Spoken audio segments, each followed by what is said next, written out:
to our first community discussion of the fall. We picked a pretty day for it. I just want to introduce myself. I'm Susan Alcorn, and I'm the coordinator for today's forum, titled Politics, Facts, and Compromise. Will it happen? Given this subject, we hope to challenge you with new information and perhaps develop a perspective on issues that you'll continue to think about and maybe even act on. We have a mission in this church. You saw it when you came in, to search and to serve. As Unitarian Universalists, we believe in the continuing search for truth and the importance of serving others.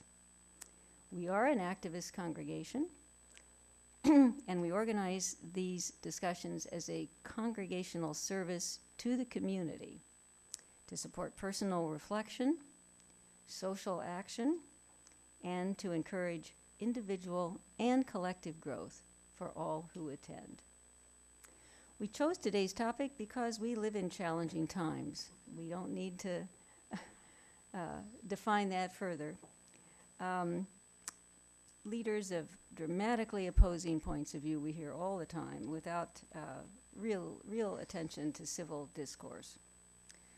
Our community discussion committee felt that it was time for leaders and elected officials and community residents to simply listen, share facts, and learn from each other on issues that matter to us.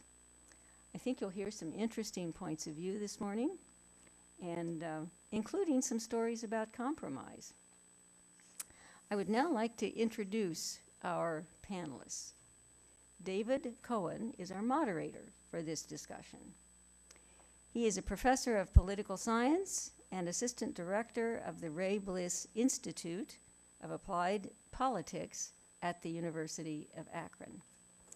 He teaches courses on the American presidency, Congress, elections, and Homeland Security. He recently co-authored a book titled Buckeye Battleground: Ohio, Campaigns, and Elections in the 21st Century. In addition to his academic pursuits, Professor Cohen is a member of the Green School Board in Summit County. He's also a frequent, and I do mean frequent, media contributor and guest speaker on politics in Ohio and the nation. Jack Schron Jr. is serving his second term as the Cuyahoga County Councilman for District 6. And if you're familiar with that, it starts up in Mayfield Heights, it goes down to Solon, across to Brecksville and Independence. It's a very large district. Mr.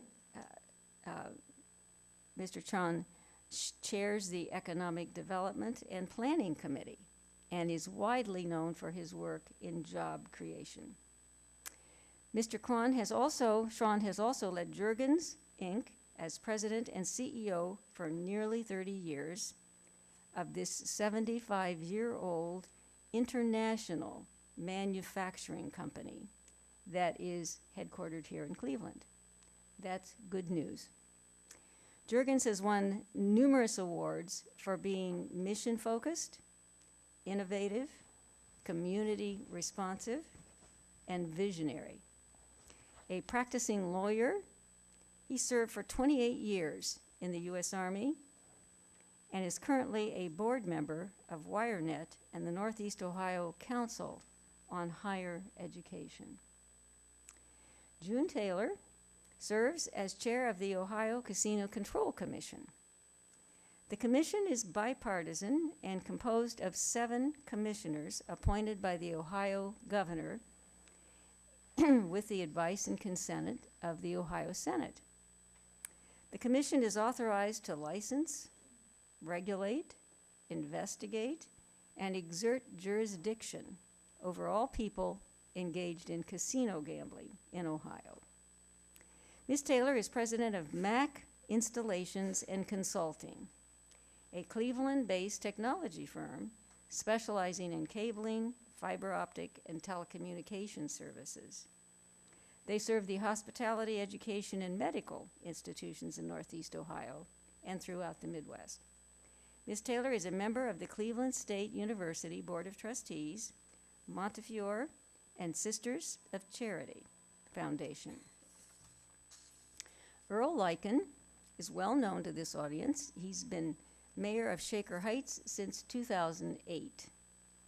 Prior to that time, he served as partner of the law firm of Baker and Hostetler, while also serving as a member of the Shaker Heights City Council for 8 years. From 2013 to 15, Mr. Lycan was the chair of the First Suburbs Consortium of Greater Cleveland, a group of 19 inner ring suburbs. He has also served as a board member of both NOACA, Northeast Ohio Area-Wide Coordinating Agency, and the Cuyahoga County Mayors and Managers Organization. Mr. Lycan has also been president of the Shaker Heights School Board during this past time of restructuring. Okay, David, it's up to you right now.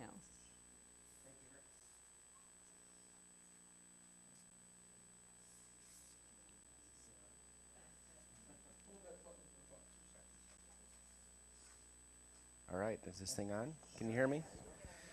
All right, thank you very much for the invite here, and it seems to be a very good panel that you've put together. I'm not going to talk for a whole lot before I turn it over to my fellow panelists.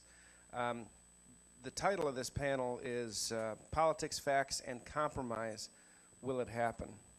And you know, after the 2016 election, I'm sure a lot of folks are wondering, you know, can we actually govern in this country? Can we come together, have a civil dialogue, and actually make politics work and actually be able to govern and move the country forward? And I think if you look at the national level, you really have to question whether you know, we can come together as a country. We're in a time of polarization. It didn't start in 2016. We've been fairly polarized really for a couple of decades now. I think it's, you know, plain to see that there's a lot of dysfunction on the national level. A Congress that, and not just this Congress, you know, for a couple of decades, that has had a hard time being able to pass legislation. You know, you've had a very tribal type of situation in which you know, Democrats and Republicans simply cannot get together and do what's right for the country, and that was not always the case in this country's history. You have elections where people fight hard, but after the elections, the parties get together and they compromise on what they can, and they pass legislation that they think is in the best interest of the country. But I think you know, that's the national level, and you know, for a great extent, you know, the state level as well. But you know, as someone that studies politics, as someone that actually is an elected official on a local level, I'm on the local board of education for Green Schools. It really doesn't work that way. We actually get things done. In my own experience, I'm one of 5 elected school board members. We all come from different points of view. We represent different parties, even though it's a nonpartisan position. We represent different parties, different ideologies, but we all have the same goal, which is to help the schools and help the kids of our local schools and give the teachers and the administrators the resources they need to be successful. You know, from my own point of view, politics on the local level, you know, works. It can work, not in all places. You have a lot of acrimony in some areas, but it can work. And I think one of the positive things that we can look at is the fact that on the local level, partisanship, polarization, dysfunction isn't the norm. It's the exception, and I'm sure my panelists can talk about that to a greater extent. So I'm going to turn it over, and each of them are going to talk for you know, about 5 minutes, and then we'll have some questions, and then we'll open it up for Q&A. So why don't we start with my immediate left, and Jack, you want to start us off? Sure. I think we're going to be sharing a mic, so we singing a duo here as the time goes on, as we hand the mic back and forth. Well, thanks for everybody for coming, because this is where it starts. At least this is where communications.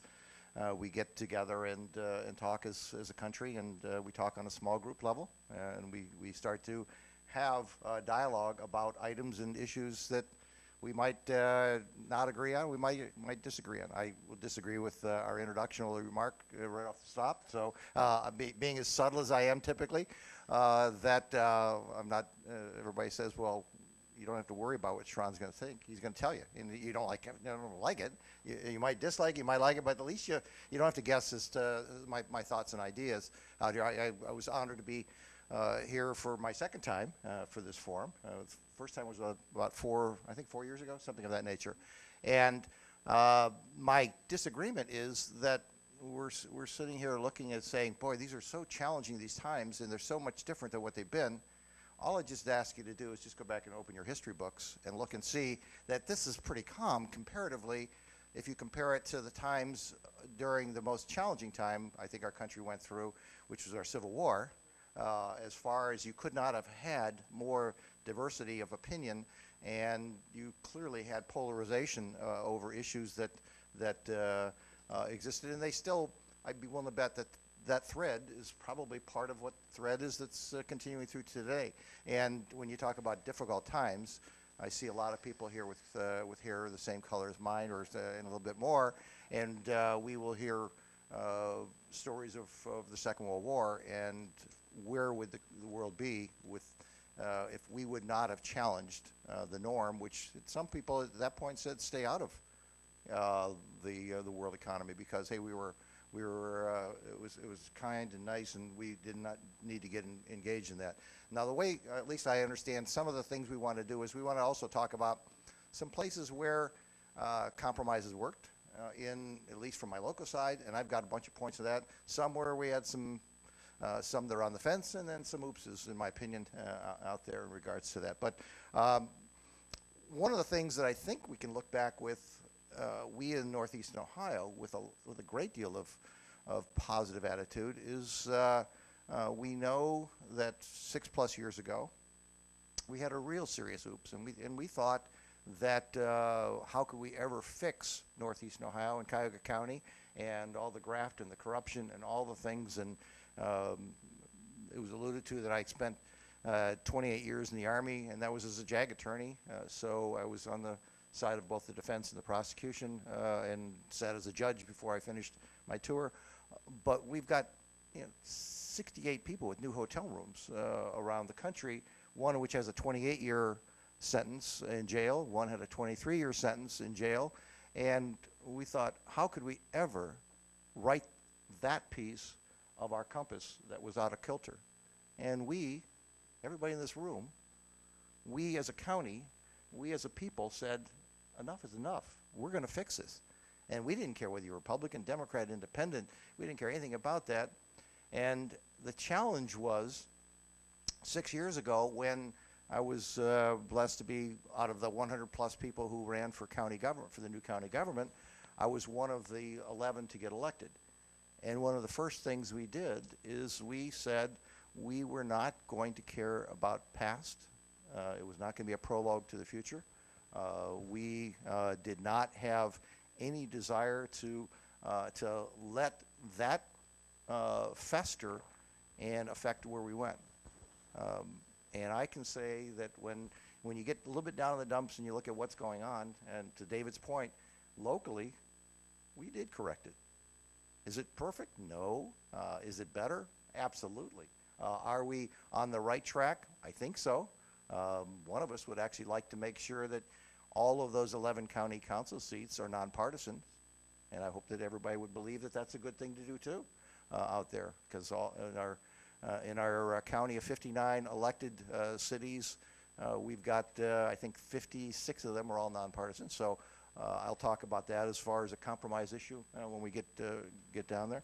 But I think that we can look to where we've gone, the 11 of us, and quite frankly, there were 3 Republicans elected. I'm one of the 3 that reps the outside of the county, And the three of us thought, well, we'll probably be counting the hubcaps, and we'll probably be monitoring the parking meters and things of that nature. And to the credit of our president of council, C. Ellen Conley, she said, Jack, you know something about job creation. I'd like you to head up economic development. We had Michael Gallagher, who said, you know something about the justice system. You've been involved with it. You've been part of that. I'd like you to head up the justice. And Dave Greenspan, you are a financial person. I'd like you to be heading up the finance and budget. Couldn't be three of the more important committees that took place in the new county government. So you can be proud to let you know that we can get things done. We can do it, and it's a building block. Dave, by the way, is down in Columbus. I'll be down on Tuesday testifying for a piece of legislation that I believe will, again, cross over all kinds of borders and be very beneficial. So I would like to let you know that, yeah, we have some challenging times in Washington. We can correct it. We have challenging times in Columbus. We probably can correct it. If we can correct it at the local level, it can be done everywhere. And so we've done that. You can just look at what's taken place. I'm not trying to pat ourselves in the back, but you look at what has taken place in these first 6 years. We have had the biggest single event that this county has ever experienced, and whether you're a Republican or Democrat, it didn't bother me. I would have rather had both conventions here, but we had the single biggest, yeah, 'cause I'm a money person. I think jobs are the fundamental basis to fix everything in our society. You start with a job, everything gets built from there. The family gets rebuilt, your church gets rebuilt, your community gets rebuilt, your synagogue gets rebuilt, everything gets rebuilt from that. And so with that, we did the Republican National Convention, and what it was is nobody cared about anybody's politics. We just wanted to make sure it came off fine, it came off excellent, and we can be proud of that also, that we were on the national stage. And you go down through the list, and as we go through, I see my 5 minutes is up, that we've got a lot of accomplishments. And I'll hand it off to my two friends, June. Thank you. Thank you so much, Jack. Good morning, everyone.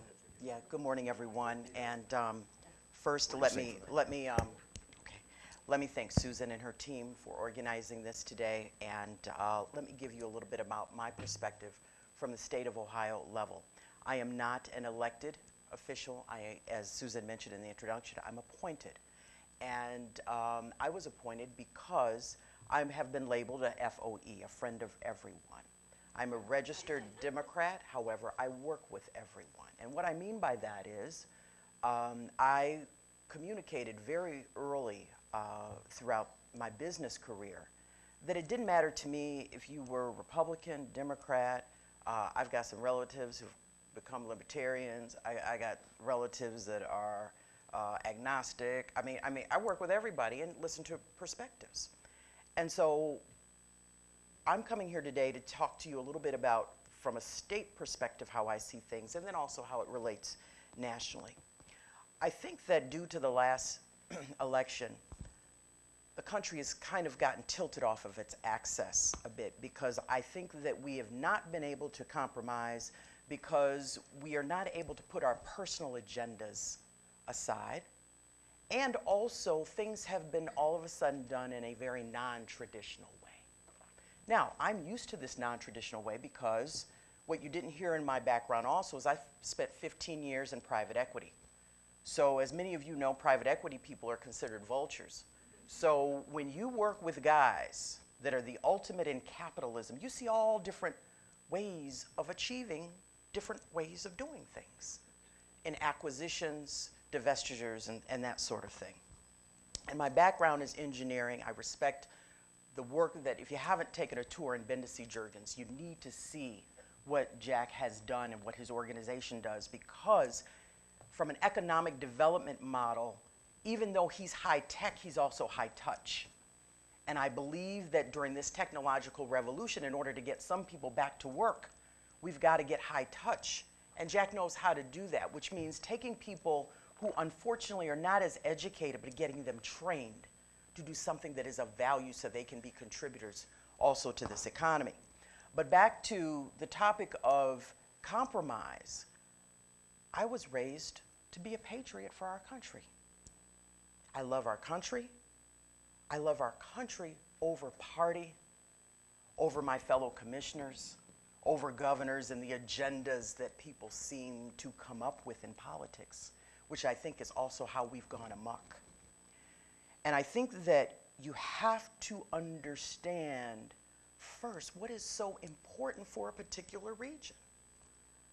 I think that when you really talk about change, I think change is important sometimes, but I don't believe in change just for change's sake.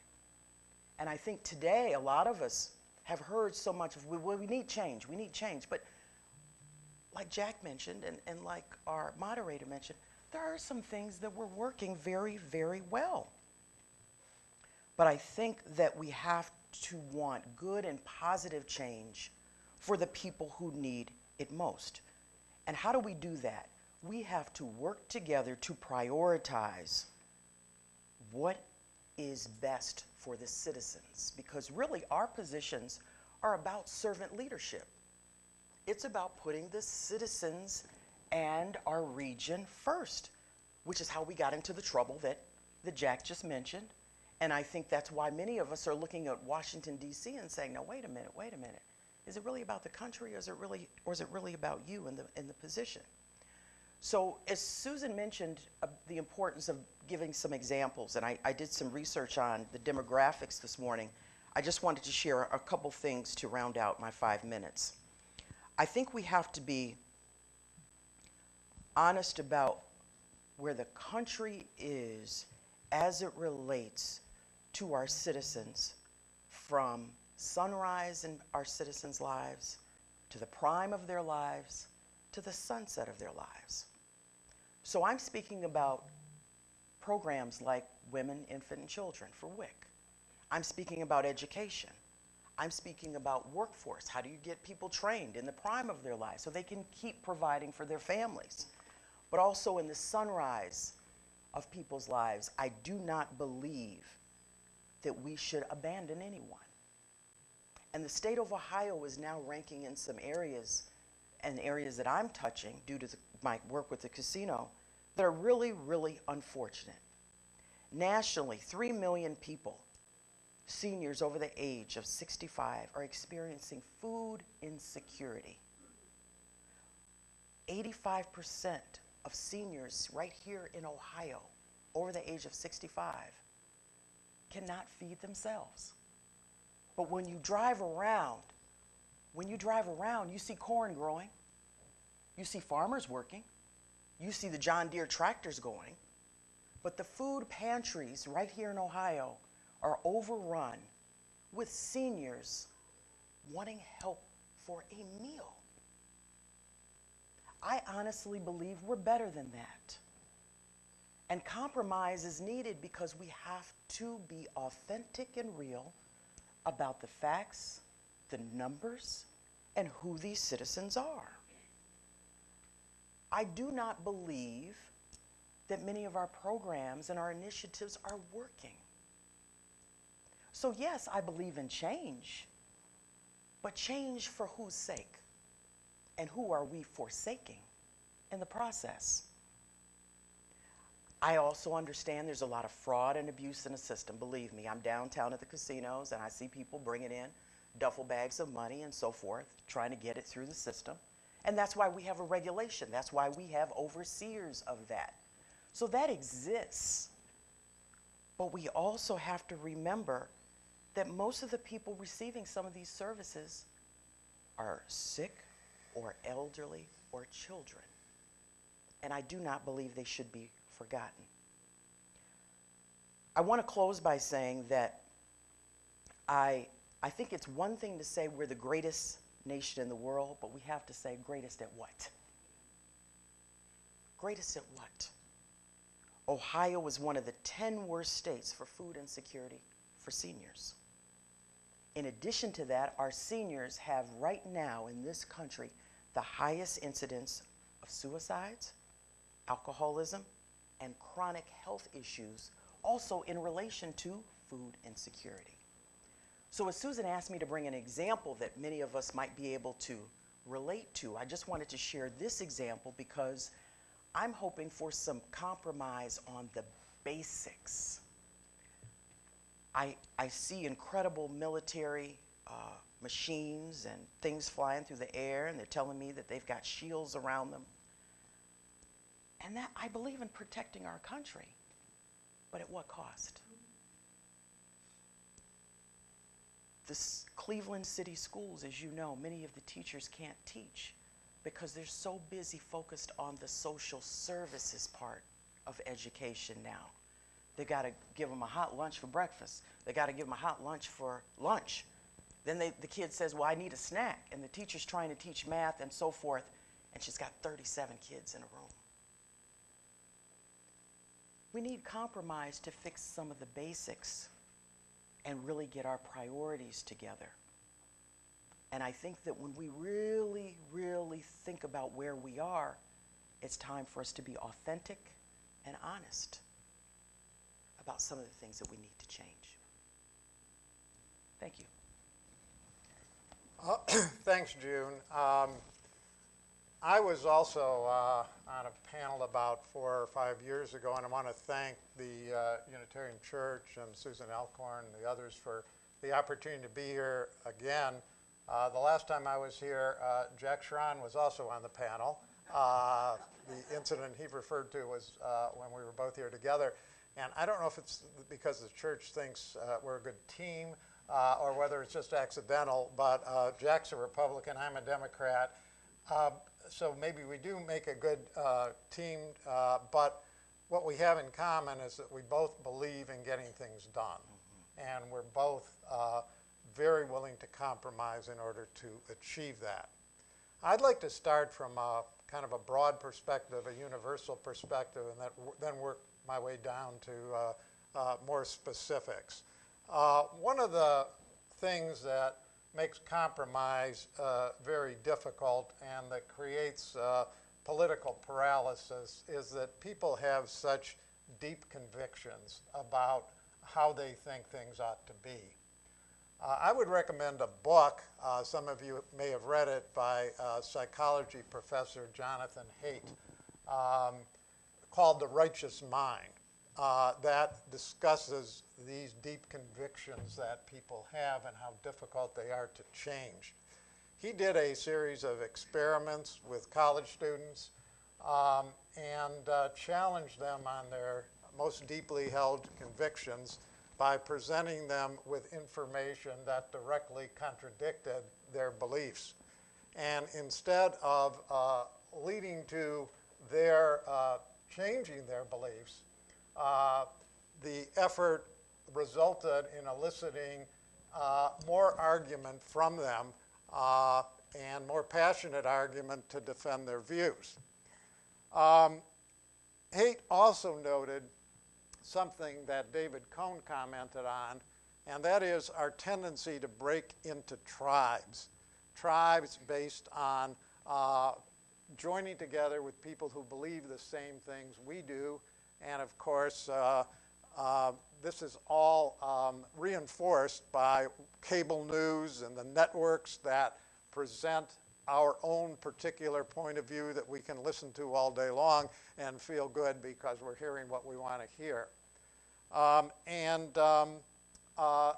Actually, this tendency to break into tribes has resulted in this country not in two separate tribes, Democrats and Republicans, but in my opinion, in at least 5. We now have the progressives and the Democrats, the traditional Democrats, and the Tea Party Republicans, and the traditional Republicans, and the Donald Trump people who are a group of their own. And these tribal divisions have actually filtered down to the local level so that recently there was an election for the chair of the county Democratic Party in Cuyahoga County, and one candidate was a progressive candidate and the other was a more traditional Democratic candidate. In our local elections in Shaker Heights for school board and city council, whereas the Democratic Club of Shaker Heights has traditionally held their own endorsement meeting, This year they held an endorsement meeting, and the Progressive Caucus held their own endorsement meeting. They made different endorsements. How do we, all of this tends to bring a certain paralysis to politics because groups feel so righteous about their causes and tend to be unwilling to compromise. So how do we break through all this to achieve positive results? As has been said earlier by the speakers, our most effective governments today are actually the ones at the local level, the county governments, and as Jack pointed out, the achievement of that county charter, that new charter, was a tremendous achievement in compromise, as have been many of the things that the county has achieved under the new form of government. David mentioned the school boards, which in many instances function very effectively to serve kids and families, and city governments.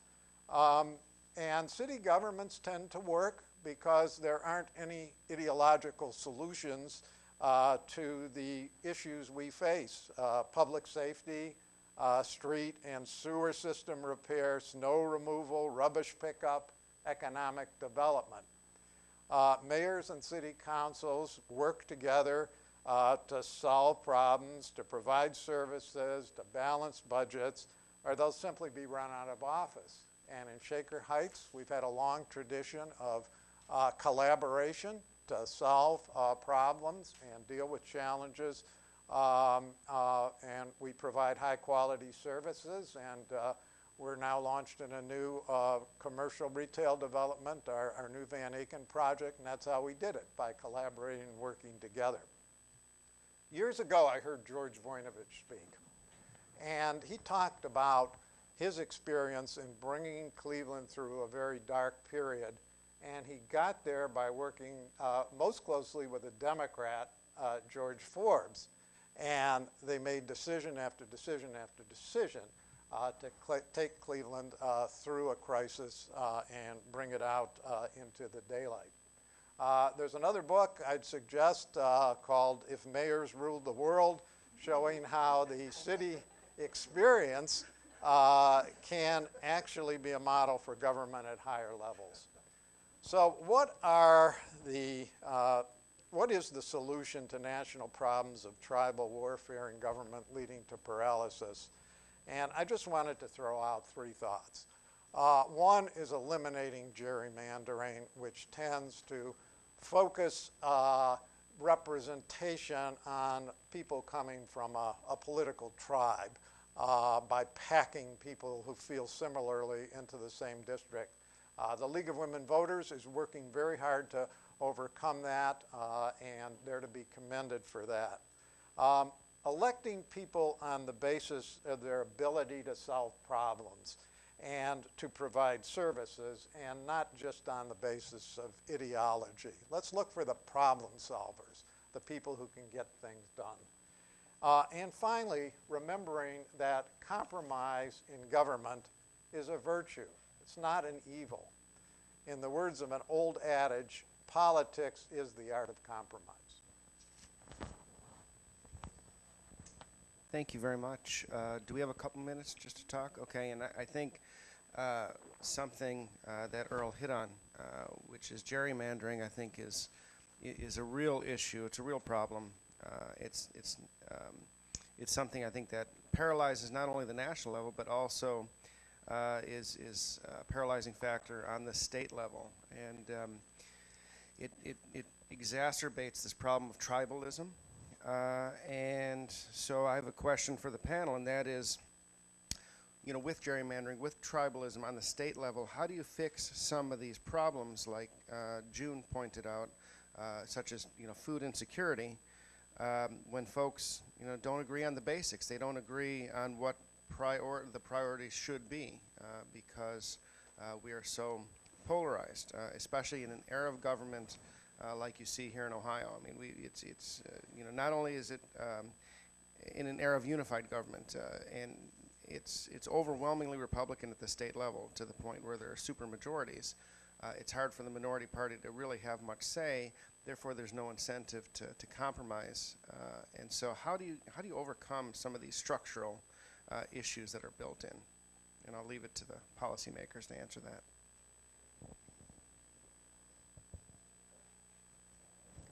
Well, I'll start being as subtle as I usually am. I think that when you just draw a broad brush against the concept of any concept, it never comes out as clear as you think.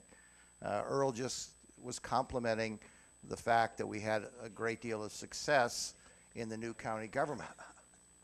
Please look at my district if you want to see the ultimate in gerrymandering districts. I mean, there's no question about it.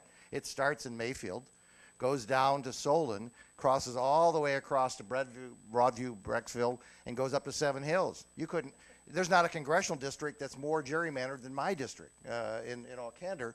And that was designed, and I know Earl was, I believe you were on the charter committee also. No, I wasn't. Okay, but Judy Rawson was. the folks that are on there said, we do want a gerrymander, and it was controlled, ironically, by the party that was mainly, I think that was suggesting this. And I'm not suggesting that gerrymandering is always good or always bad, but I can say that at least we had voices of different conversations that never would have taken place if it would have, because the county is overwhelmingly a Democrat county. It's 2-1, more than 2-1. You would not have had any of the other voice being at least heard. Now, what was good about that is that in this particular case, I think it's the fact that leaders need to listen regardless of who's on the other side having the conversation.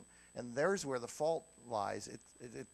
Because when Ellen Conley was suggested as the new president for our county council, I said, well, I really can't support that because Ellen's a judge, and me being a judge, I know that what judges do is they control their docket, they control their agenda, and they're not supposed to be listening for voices of different persuasions.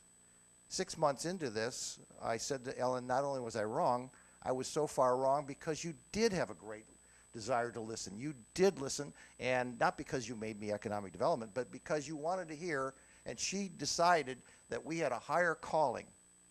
And when our next governor, whoever that happens to be, because the gerrymander is not going to get fixed in this next election anyway, so let's face facts. When that takes place, I hope, no matter what party, no matter what persuasion, that person, whether he or she gets into that office, says, I want to listen to every voice, just the same way Ellen Conley did. And that's the shame that we have. Shame on us because we've historically have elected career politicians that live in the business of politics. They don't live in the same business that you and I live in every single day of, in my particular case, of growing jobs, and maybe your particular case of taking and doing public service or whatever it is you're doing. And shame on those that are sitting at the top, because we've created this thing called a career politician that lives for 30, 40 years in a job called a politician. And so I hope that someday that those at the top leadership will say, I want to hear what you have to say and what you have to say, because your voice is just as important as whether you belong to my party or you don't belong to my party, because that's the only way that we're going to get this elected.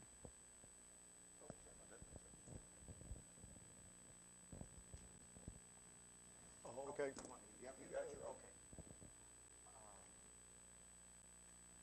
I'll be brief and just say that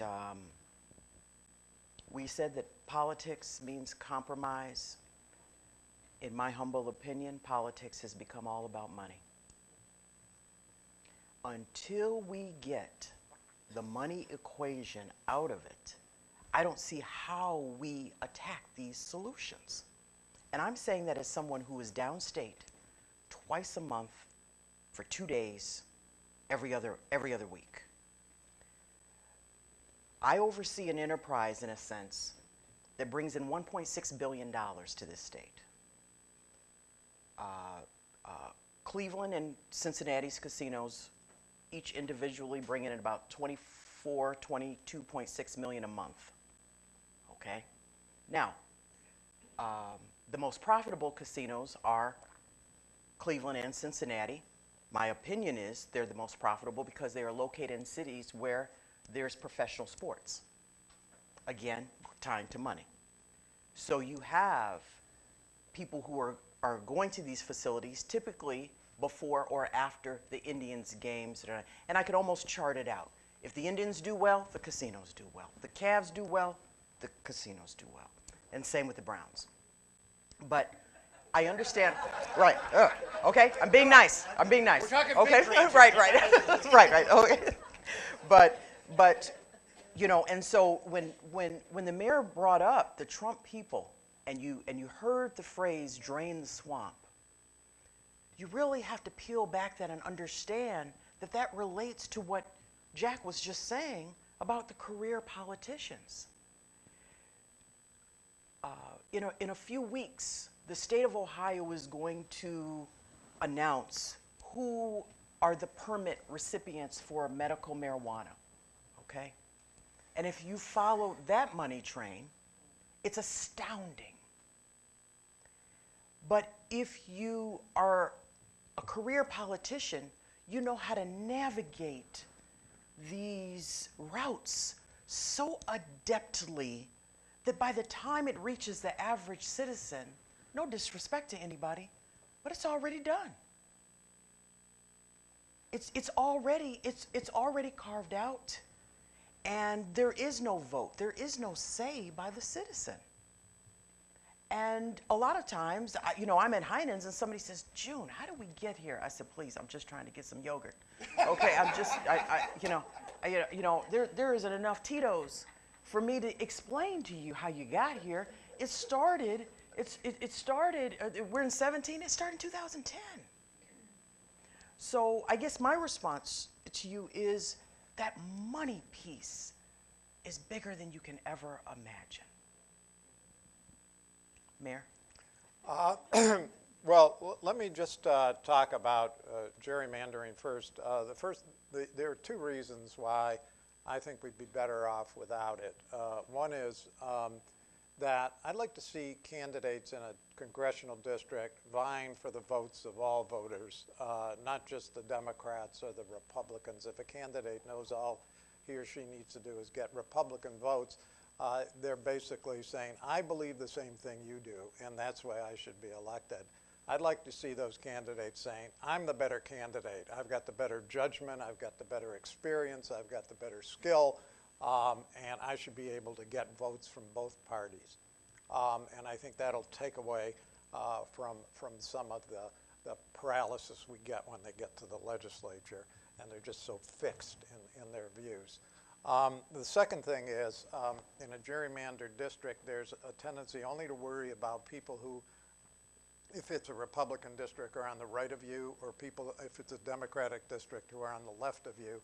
So everybody gets pushed, the candidates get pushed farther to the left or farther to the right, and taking us farther away from the middle, where there's often a basis for more compromise and more results. On the issue of money in politics, I have to agree with June.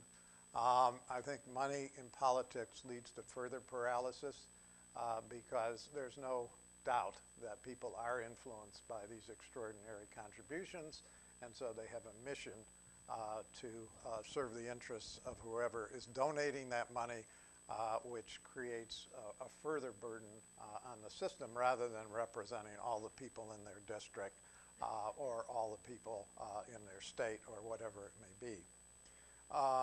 And then one last comment on local politics, how we can help to keep things going successfully as they are. One suggestion I would make, and I've tried to follow in Shaker as best as I can, is keep national politics out of it. Focus on the things we were elected to do, which deal with the cities, the streets and the sewers and economic development and public works and picking up people's rubbish and all the things that are challenging enough without bringing national politics into it.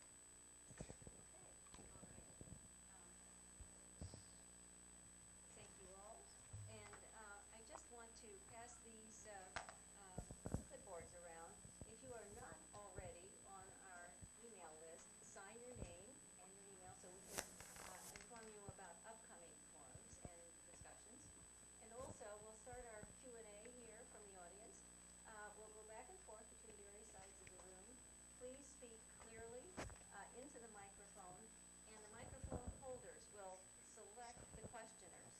we have the ability for everyone to hear what the question is. And we appreciate your keeping your questions short. Thank you.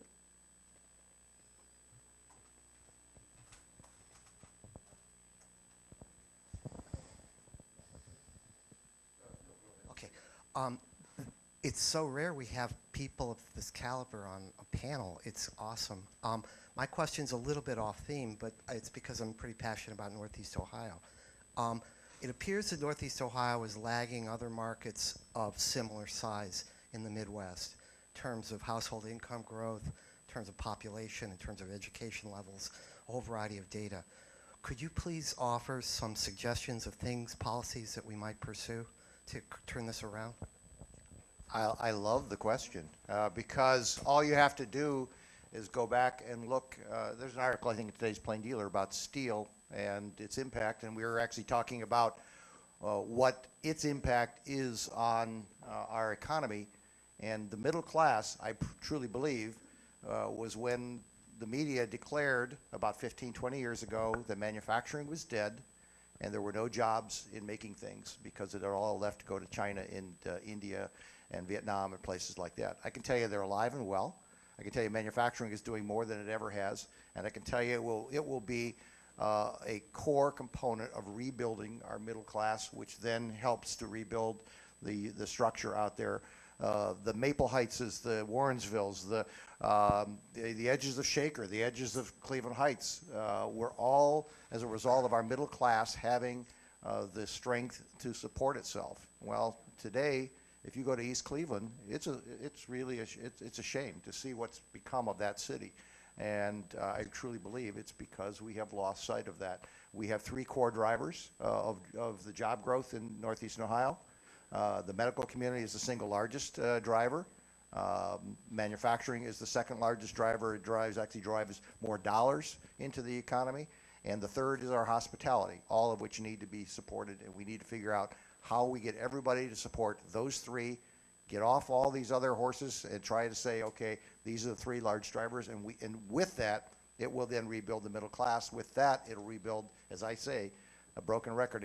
Even my contemporary Armin Budish, whom I competed against, is now repeating my lines saying that a job is the fundamental rebuilding of all of those things that make our society good.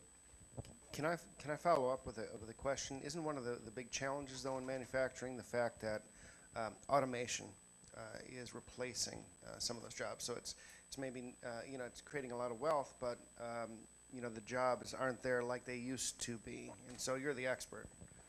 Yeah, it's a great question on that, David. No, actually, we've got robots and automation in my own factory, and we actually have more jobs today than we ever did because we have skilled technicians maintaining the robots. We have skilled technicians being part of it.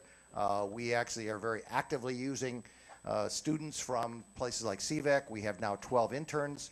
CVEC is a special needs program. We're the only company in the entire country to use special needs children actually directly in the manufacturing environment to give them an exposure how to get a job. So yeah, there's a concept about that, but if you actually look, we're actually producing more products than we ever did. If we want to go back to the 1700s, we would all be farmers, and 70-80% of our community were farmers. Today, 2% produce more crops than they ever did back in the 1700s because of technology. So yes, you can be concerned about it, but we need to actually use. We only have about 12% of our workforce. If you look at that's in manufacturing, before we had about 25 to 30%. We're actually producing more products today than we ever did. I'd like to follow up Jack's comments. Back on my my drumbeat here on authenticity. We have to understand that the other backdrop to Jack's comments is that Cuyahoga County also is a drag on the state economy for these three reasons. One, recidivism. Most people coming out of the prisons return to Cuyahoga County and specifically the city of Cleveland. So that's increasing our poverty growth because employers say, and even though we've got this check the box thing and the governors try to work that out, the employers say, I want and need good, clean talent. Number two, The lack of the family structure in the African American and minority communities here is also a drag. And we have to be honest and authentic about, when you drive through the city of Cleveland, how many churches do you see? And why is that? There's so many, they're all ineffective. It's not like that in Detroit. It's not like that in Atlanta. It's not like that in Charlotte, because there is a strong African American middle class. There are individuals who are role models, and those mayors of those cities are role models as well, where they come out of their offices and they show other African American and brown youth the importance of an education, staying in school, not being truant, and being respectful. Number 3, crime. It's out of control. We have a problem downtown. We've had a dip in revenue, regardless of how you feel about the casinos, okay? I was chosen because I hate casinos. I wasn't chosen because I like them. I don't like going to them. I don't want to socialize with the people. I had no interest in that. But crime affects the revenue. If you watch the local news, which most of us don't want to watch it because it's all depressing, there's always a shooting. There's some sort of carjacking. 2 people got robbed yesterday at Shaker Square in broad daylight. We're not being authentic. And the minority community is especially not being authentic about this recidivism rate. And the importance of African American males, in particular, getting the training that Jack is speaking about, which is you get an education and you go to college, and let's be clear about college too, because that's a cliff that we're about to go off to with these school loans, okay? You have to study what the country needs in terms of a labor pool. You've got to study that. And if you don't want to go to college, it's okay. There's nothing wrong about that, but you got to get trained. You know what you pay your plumber? My plumber's got a driver. Are you kidding me? Are you kidding me? But he's trained. And he's got a driver because he's got so many houses to get to. He's figured out aggregately how many he's got to do. But you've got to get trained, or you've got to have a plan. Young people, you've got to have a plan. And if you drop out, we've got to have a plan for them too. But how do you do that when, and I'll close because I want the mayor to say something too, how do you do that when the subsidies are so high, which is a federal problem now? I've jumped back to federal where, okay, if I'm paying for your housing, I'm paying for your food, I'm paying for your cable TV and all these things, and the difference between you having a job and having that is only $250. Am I really going to come out and go to work? So back to what I was saying, we can attack these things. We have solution-oriented executives. We have some of the best and most brilliant business minds in the country here in Cleveland. They're being tapped for all sorts of resources and solutions. But we have to make sure that everyone is going and getting educated and or trained and contributing. I'll close by saying my dad used to say to me, Judy, you got a choice. Do you want to ride in the wagon or you want to pull that wagon? We've got too many people riding in the wagon. And it takes a lot of people to pull it. Mr. Mayor. Okay, thank you, June. To Michael's question about Northeast Ohio, the answer is we need more Jack Schrons. Now, let me explain. My wife won't say that. When, Yes, she will. Yes, when she will. I wanted to talk to Jack about an issue that was affecting the first suburbs and called him up, he said, well, why don't we meet out at my company and I'd like to show you around. And wow, you should see all the people working there. You should see the impact that company has had on that surrounding area. You should see the technology that is being deployed and how impressive that facility is. And so what we need to do in Northeast Ohio is find more entrepreneurs like that who can build businesses like that and give them our support. On the broader issue that David raised about, you know, what we do about technology eliminating jobs, I personally think we, as June said, we have to train people for the new jobs we have in the new economy. There was a lot of rhetoric in this presidential campaign about going back to the past and recreating the jobs we had at one time and cutting off international trade so we don't have that kind of a competition anymore. There's no going back, in my opinion. I keep a statement on in front of me at all times. It's posted on my board. It says, it wasn't the strongest of the species that survived, nor the most intelligent, but the most adaptable to change, Charles Darwin. And I try to follow that in my work as mayor. I think we need to follow that in dealing with the economy. We have a new economy. We've got to train people for the jobs. If we want to do something of real significance, let's invest some federal dollars in training people for the jobs that are needed in the new economy. There are a lot of them out there that are unfilled. There's a real need for people in those positions, and there's a real need to train people to do them. Thank you all for coming and sharing your views with us. I guess I'd like to offer just a gentle pushback on two what I think are conventional wisdom now. One is the myth, in my opinion, that career politicians are bad and outsiders running for office for the first time are good. I don't think that experience has borne that out.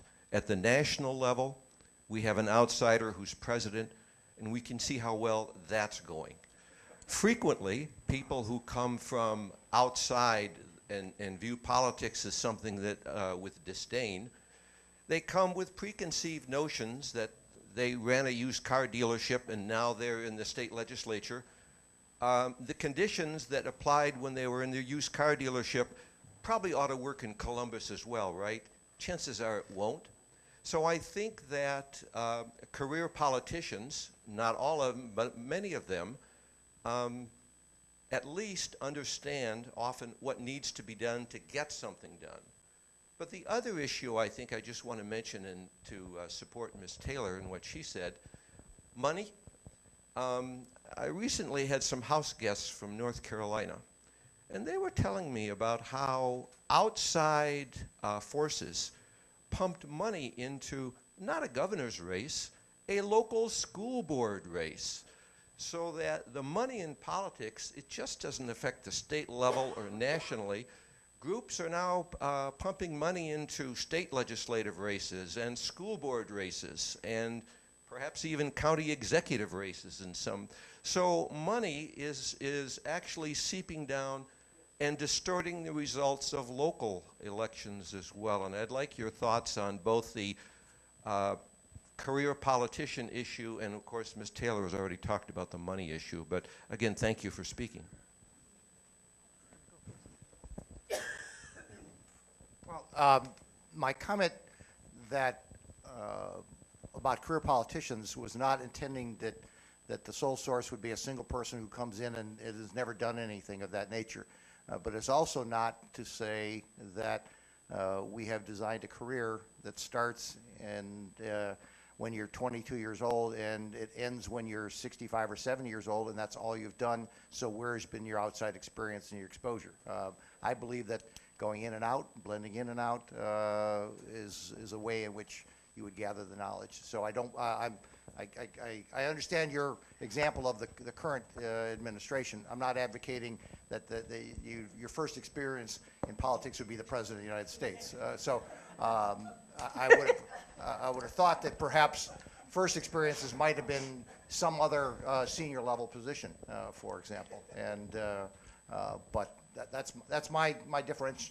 I don't know that if you go back to our founding documents, they had ever envisioned that someone would be a career politician and that would be their job for their entire life. And so I just disagree with you on that. And I think that I think my experience of having done school board for 12 years, stepping out, Army for 28 years, stepping out, running a manufacturing business, stepping out, actually brings a better experience, in my belief, to the county council.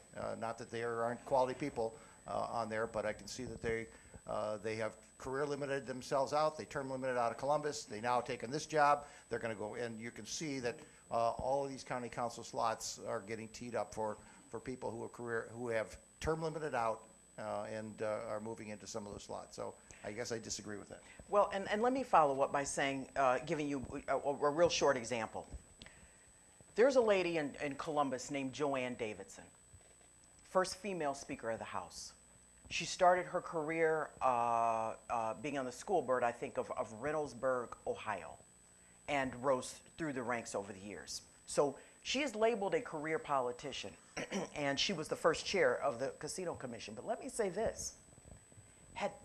If it had not been for her guidance and mentorship, I wouldn't know what to do down there. Because I am so corporate, and so I can relate to what's going on in Washington. I was so corporate when I went to Columbus. I almost got censored by the governor because I was running the meeting so fast that citizens complained that they weren't getting a voice because that black lady from Cleveland runs the meeting so fast and the meetings are over. She takes care of business so fast, we can't even get to say what we want to say, Governor. So I said, what are you talking about? I am effective. I am a results-oriented woman. I was out of here in 30 minutes. He said, June, that's the problem. I said, what? He said, you serve the citizens.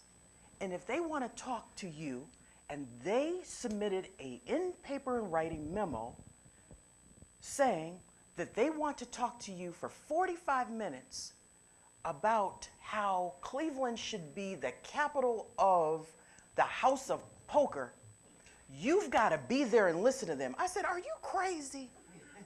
I said, I am efficient, Governor. We've got so much done and everything. He said, it's about the citizens. It's not about you.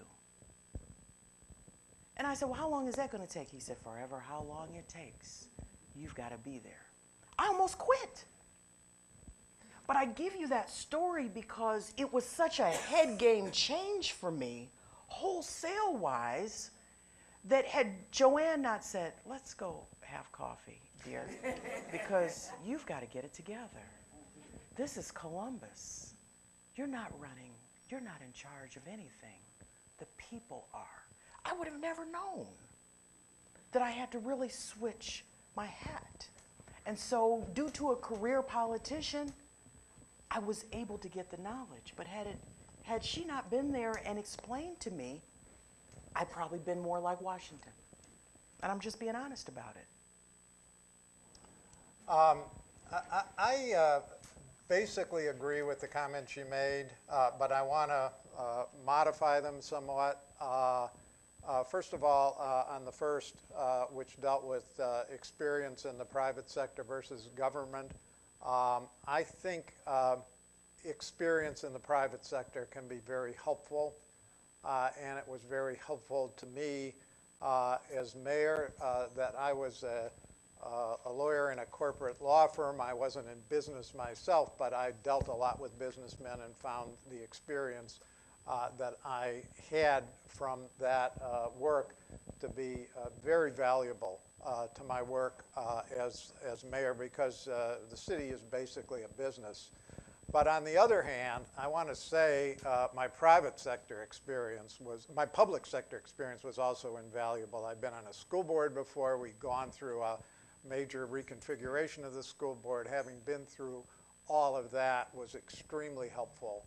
So to personalize it, I think there is a lot to be said for private sector experience, but you can really overdo it. And if you're talking about somebody who has done a lot of real estate deals, being better at negotiating with China and North Korea because of that, I think you're really getting off. I think you're getting things out of perspective. because I think it's really the combination that you want, and the public sector experience is extremely valuable.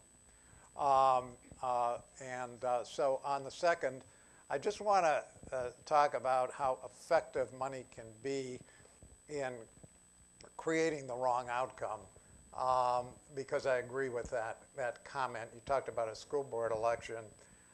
It's a piece of fiction, but I would suggest another book called The Appeal by John Grisham, where there was a decision helping people in a community to overcome problems of contamination from industrial waste, and the company that was found liable actually targeted a judicial race in the Court of Appeals and was successful in electing their candidate through their contributions, and he overturned.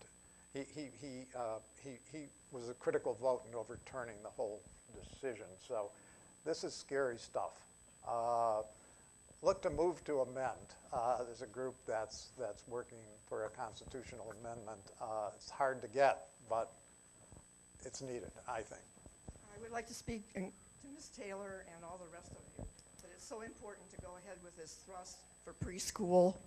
It's very, very important to start at a very young age for families and children to be in a good program and promote education for life.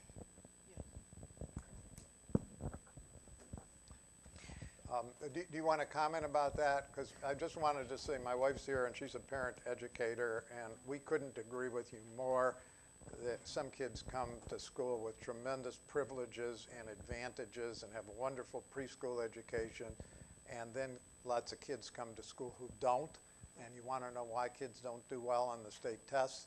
The lack of a good preschool education has a lot to do with it.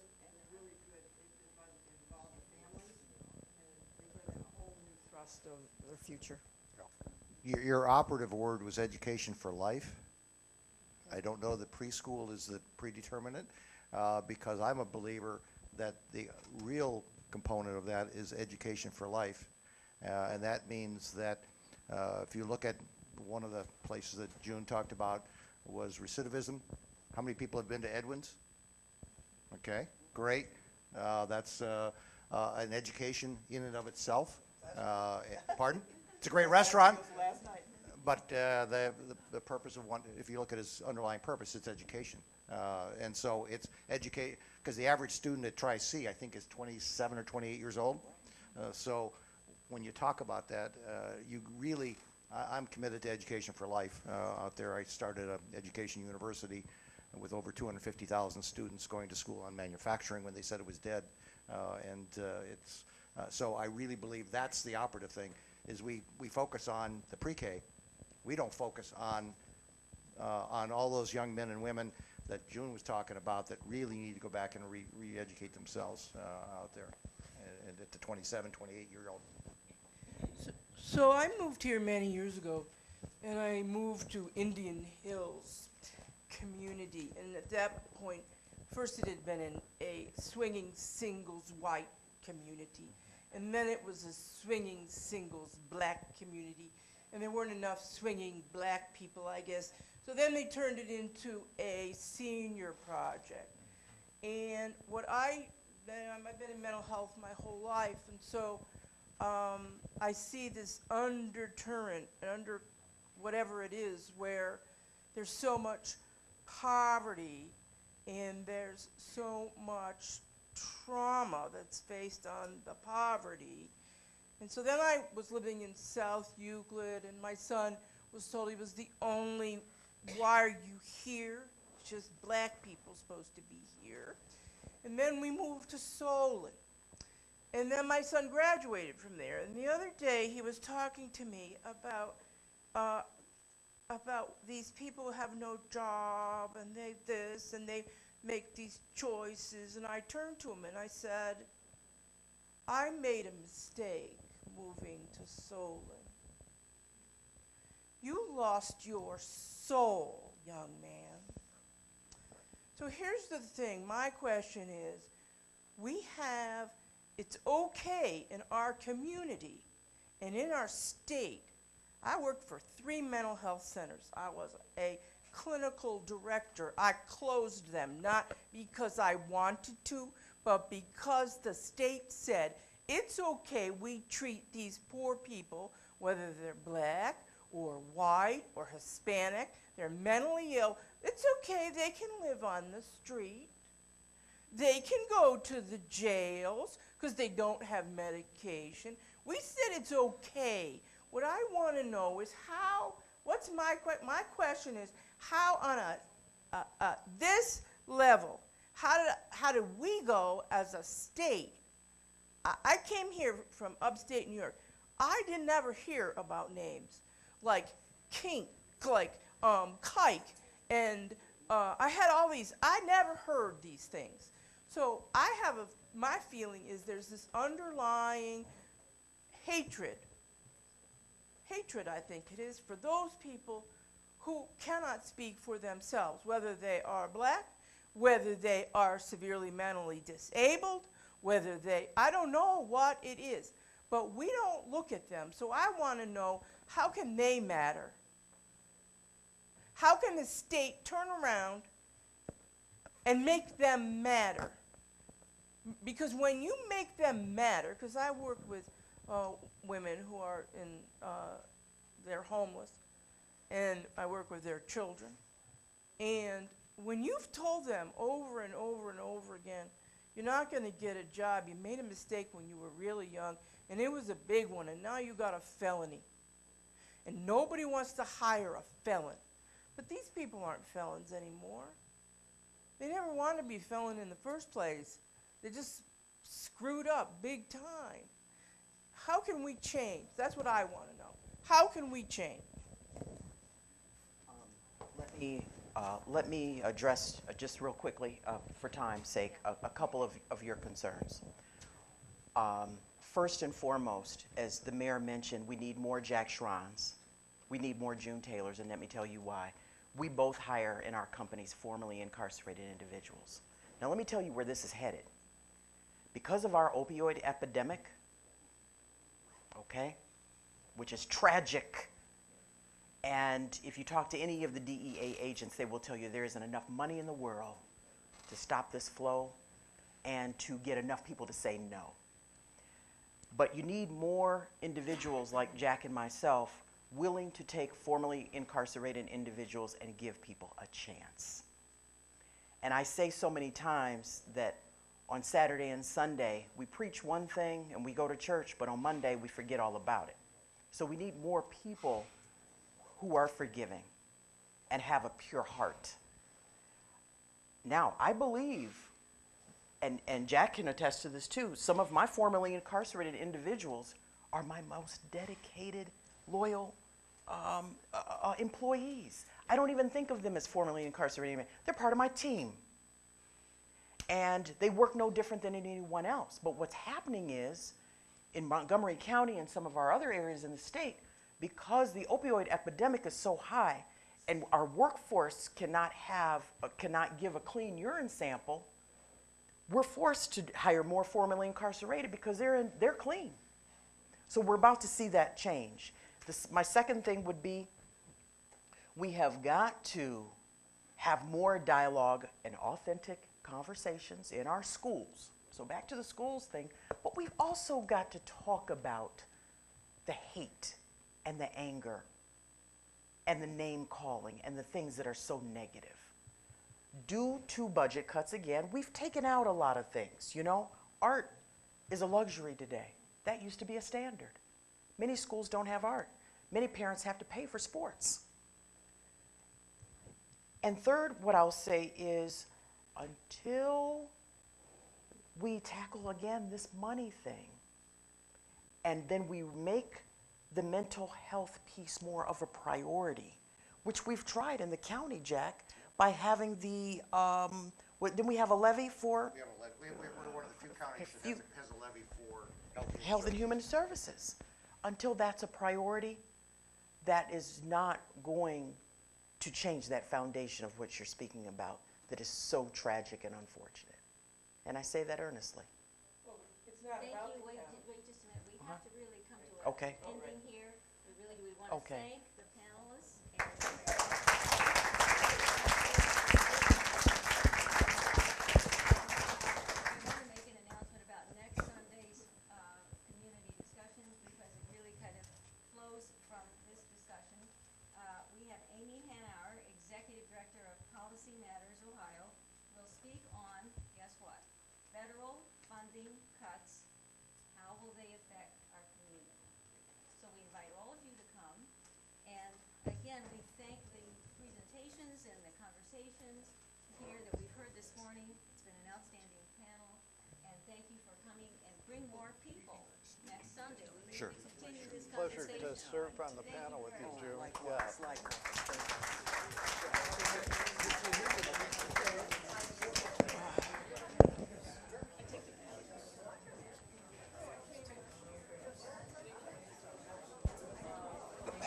Oh, my pleasure. Enjoyed it. Thank you, Mayor. Oh, my pleasure. Enjoyed it. Yeah. Thank you very much. Appreciate